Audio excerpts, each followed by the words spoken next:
તો કમોસમી વરસાદને લઈને હવામાન વિભાગે મોટી આગાહી કરી છે। 10 મે સુધી ગાજવીજ સાથે કમોસમી વરસાદ વરસશે।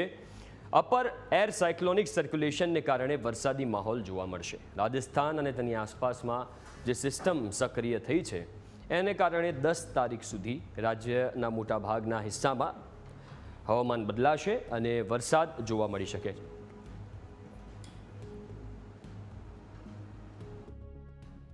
कारण पूरा राज्यों में थंडरस्टॉर्म का वार्निंग दिया गया है और जो आज के लिए रेड वार्निंग दिया गया है क्योंकि ये मल्टी हेजर अर्ली वार्निंग टाइप की दिया जा रहा है। जो डिस्ट्रिक्ट में रेड वार्निंग आ रहा है आज वो सौराष्ट्र कच्छ में भावनगर, अमरेली और गुजरात रीजन में आपका साउदर्न जो डिस्ट्रिक्ट है भरूच एंड सूरत के लिए।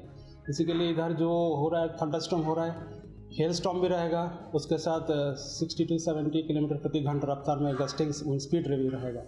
इसके साथ heavy to very heavy rainfall का भी वार्निंग है। इसके लिए यह रेड वार्निंग दिया गया।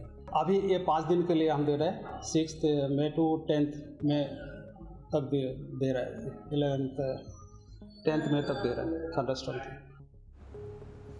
तो ग्राफिक्सના માધ્યમથી સમજીએ કે ક્યાં રેડ એલર્ટ આપવામાં આવ્યું છે। ભાવનગર, અમરેલી, સુરત, ભરૂચ, આ તમે મેપમાં જે હિસ્સો જોઈ રહ્યા છો એટલા વિસ્તારમાં રેડ એલર્ટ આપવામાં આવ્યું છે। એટલે કે જે વરસાદ છે એની તીવ્રતા વધારે રહેશે, માવઠાની તીવ્રતા પણ વધારે રહેશે।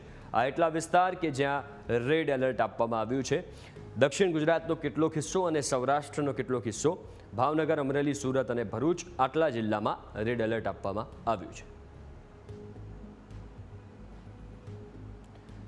તો જે રીતે અત્યારે વાતાવરણ બદલાયું છે, જે સર્ક્યુલેશન સર્જાયું છે એર સર્ક્યુલેશન, એના કારણે રાજ્યભરમાં માહોલ વરસાદી થઈ ગયો છે અને માવઠા વરસી રહ્યા છે।